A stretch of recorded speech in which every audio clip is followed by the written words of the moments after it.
I fight for everyone! But still, I also can't protect Battle system trailer? Oh, let's go. I didn't know what was gonna happen. Of heroes and villains to ever clash. But that means we're gonna get to break down some systems. These are like story mode cutscenes. The rules. 3 characters on 3. Let's go all out! We got the intros. Rising plus Ultra, 2 different meters at the bottom. And another meter below the character. Oh, that's the stamina. Yeah. Strategic character switching can counter your opponents and create new opportunities for you. Time your switch commands. This is gonna be a wild game. Alright, that's like the enhanced switch in Demon Slayer 2, or the active tag in Storm. A guard cancel? Where you tag in? With normal controls, even beginners can pull off impressive combos. Yeah, right. My hero always had like normal controls and advanced. So if you just mash square on normal controls, you'll get tag in combos. Target combo, counter attack, guard, and unblockable attack. Yep. To dominate the battlefield. Pretty much the same as One's Justice. Combat is a battle of wits, quirks, and timing. Outsmart your opponent and target openings to unleash devastating combos. If your opponent gets the upper hand, use evade action dodge or is still in there. to escape from danger. Burn down to the very bones! You can't stop this! Cool. A diverse range I of would quirk love to skills know more about the only Rising possible system, in though. My Hero Academia. Mix and match Hopefully they your get team's to it. quirks to find synergies and add depth to your tactics. What was and that? strategies. Unleash the devastating power of Plus Ultra. It was a little portrait of like this. What is this? Unleash a collaborative Plus Ultra combo with It's a all three collaborate characters. plus ultra Forge a combo? devastating technique Is where it like quirks just collide, DHC? It's like guaranteeing super into massive super damage. stuff? Blast through to your main body! Come on, guys! Fill your gauge to activate a character enhancement, Rising during battle. Alright, While Rising. active, your attack power, movement speed, and Bro, recovery Rising speed are straight all up transforms the enhanced to character. gain momentum. Plus, if you're Straight down up to your transforms last the character. You'll automatically start in Rising state. It's the ultimate card for turning the tables. Okay, when if you're cornered, down to the last allowing you character, they snatch just go victory Rising. From the brink of defeat. All the power you've built up, all the justice you hold, everything is finally here. Experience All the of true Class potential 1A. of each character's quirk and its final Monoma form. right there. You're not Ooh, going what a anywhere. projectile. Dude, with the Rising system, they kind of made a new character for a lot of these, right? I bet a lot of them just have like a generic power-up and the moveset doesn't change too much. But there are characters straight up My Hero transforming here. Academia. All's justice.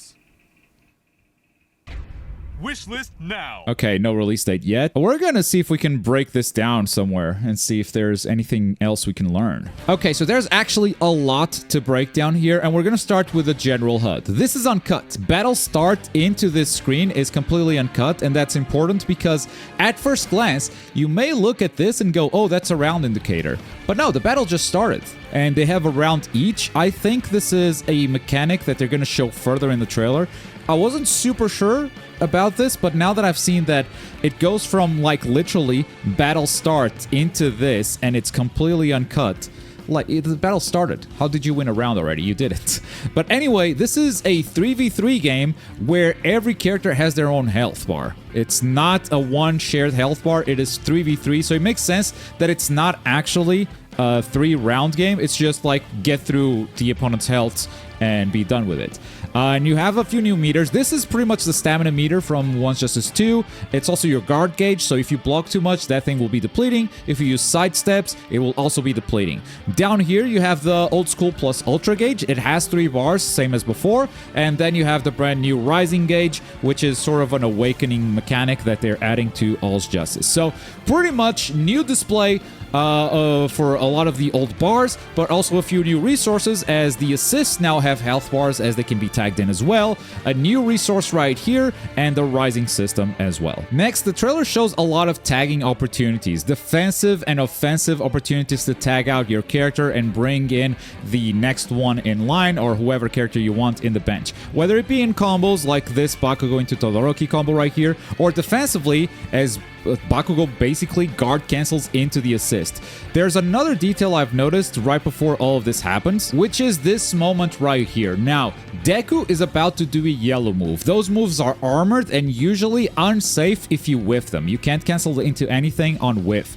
And Dabi actually has some invulnerability frames leaving the ground, or maybe the attack isn't active. That's not the part I want to focus on. What I want to focus on is that Deku actually whiffed the yellow attack, but he's still able to cancel into a tag on Todoroki, which means yellow attacks are no longer unsafe. This game is just going to be wild. Nothing is unsafe. Everything goes. It's going to be aggressive as hell. But on this guard cancel clip, we can actually take a look at what damage might be looking like in this game. So shout outs to Bandai for putting this in the game, where you can see what buttons the opponent is pressing or you are pressing. So target combo here, and to quirk special 1, so just triangle usually, into quirk special 4, which is tilt quirk 2 basically, and then goes into quirk 1, quirk 4 again. And this very simple combo, which is basically just 2 attacks into quirk, quirk, quirk, and he's about to quirk again.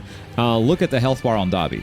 Right, so this is going to be a high damage game, and this being a biking game, I wouldn't be surprised if it's like one touch and you die. This might be a very quick game for sure, and completely degenerate. We haven't seen combo breaks. We don't know if those are back, if they're going to do, well, if the assist cooldown is off, you can just combo break like you used to in the previous game.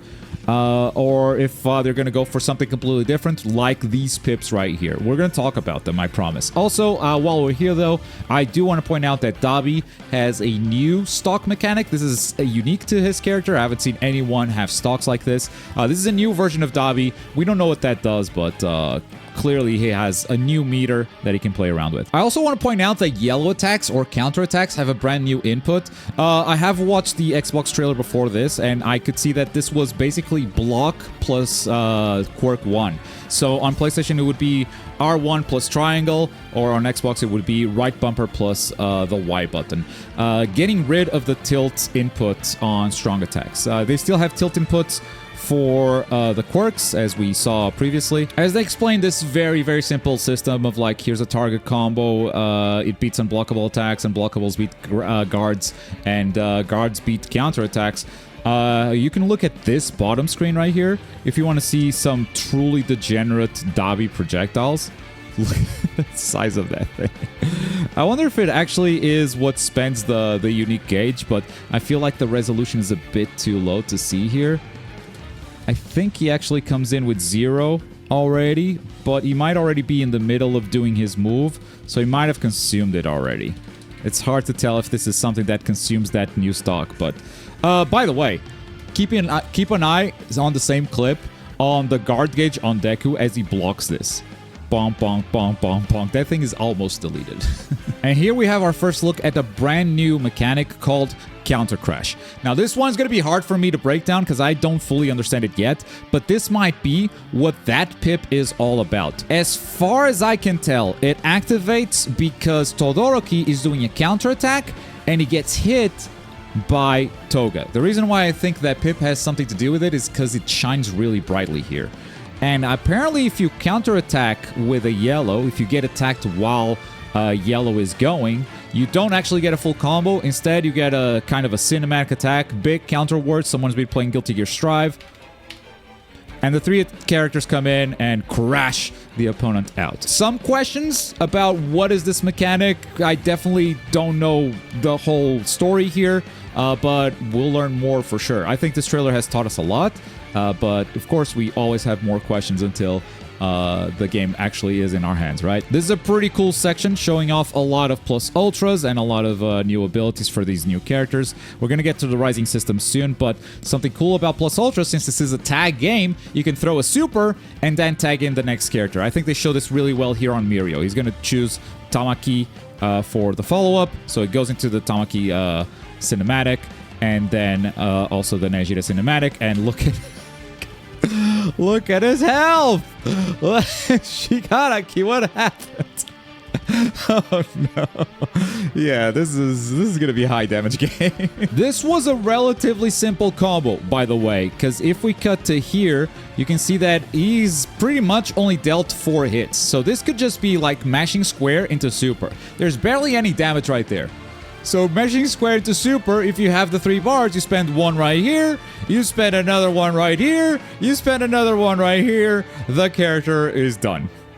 Yeah, don't get caught when the opponent has meter. Finally, let's talk about the rising system. Now, the rising system seems to fully transform some characters. Bakugo gets the missiles here. Shigaraki becomes a whole different form. Deku, I believe, gets gear shift. Dabi starts maybe self-immolating and transforms the whole stage, by the way. Yeah, so some of this rising system basically creates a whole new character with potentially a brand new moveset, though I also believe many of like the class 1A characters, for instance, will simply just get like a damage buff or something minor like that. I don't think the rising system will have like something crazy for everyone, but it's pretty cool that a lot of characters are getting something crazy and something completely unique. As we go back to the trailer, I would like you guys to keep an eye on the rising bars here because they seem to increase pretty damn fast, especially if you are the one taking damage. So as you deal damage, it also increases a little bit, but this is definitely built as a comeback mechanic where if you are taking damage, you are building that rising like crazy. And in fact, turns out you don't need to have the bar built on your last character. So feel free to use it on your first character or your second character if you have it available. Feel free to spend it because when the last character comes in, they automatically have rising active. That's something they said in the trailer. We don't know if it's like rising for the full duration of the final character, if it's like infinite rising or whatever. The bar does look different. There's a shot here with where Bakugo is the final character and the rising bar is red. I think that's the indicator that this is kind of a different rising in terms of the rules. It might just be like infinite rising because you're on your last character. So if you want to like tag out and keep all the characters active so you have more assists, that is probably a way to strategize around beating your opponent, just keeping the whole team alive. That's the clip right there. Let me pull it back a little bit. As you can see right here, when Bakugo shows up, the bar is red, and that's because he is the last character alive. So you might do something like player 1 here is doing, which is trying to keep everyone alive, but if you end up losing 2 characters, then your last character is going to have pretty much no health to take advantage of this infinite rising. If it is infinite, by the way, I'm speculating on that front, but they're going to have very low health. Or you could keep a character at full health, so when they come in as the final character, they are super powered with the rising system. I think that's going to have a lot to do with how you build your team and how unique these characters are to play as. I think everyone we're seeing here is pretty much a brand new character. I think Toga has had a remixed moveset, and I think Bakugo has had a remixed moveset. Oh, I guess these guys are pretty much the same. This trio right here. Everyone else seems like a new version of that character. I think we're seeing a new Dabi. I think we're seeing potentially a new Todoroki. Nah, Todoroki's remixed as well. Sorry, but it is a new Deku. New Dabi, definitely a new Shigaraki as well. During the red rising shot, Bakugo's gauge is depleting, so likely not infinite. This is why we do this live with Twitch. Yeah, smoke coming in clutch, because yes, the bar is actually depleting in this shot. So yeah, likely not infinite, but maybe, and hear me out, because the character automatically gets rising when they are tagged in, maybe even if the bar is empty, it goes back to full, and you still have like the full rising duration. That's still a pretty strong buff. Anyway, that's our first look at actual gameplay at the battle system of My Hero All's Justice. Overall, I think game feel wise, they've definitely listened to the floaty feel that the first 2 games had. That was a big criticism, just like casually overall. That's the go-to that a lot of people had when criticizing this game, is that it just feels too floaty. And the characters are still for the most part floating in the air, but animation wise it does feel a lot snappier. It feels like they made a serious attempt at tackling those criticisms. But of course, feel is something that you need to get your hands on the game to really know whether or not that's been tackled. To me, looking at this though, as someone who played a lot of One's Justice 1 and a lot of One's Justice 2, it does look significantly different. I'm not just seeing an upgraded One's Justice, I'm seeing a full-fledged sequel, to be honest. I think overall that's exciting, but of course I'm not without my worries, my concerns. Both One's Justice 1 and One's Justice 2 did not have proper lobbies with full spectator mode and everything, and ranked matches were not real ranked matches. You never lost points, so it's basically an online mode that you just grind over and over. I don't think they can get away with that for a third game. At least I would be very disappointed if they just did that again. But that's just my thoughts on the whole battle system and on this a sequel that I'm honestly pretty excited about. But let me know what you guys think in the comments down below. And for more My Hero Academia, check out this video right here. Thanks for watching. Bye.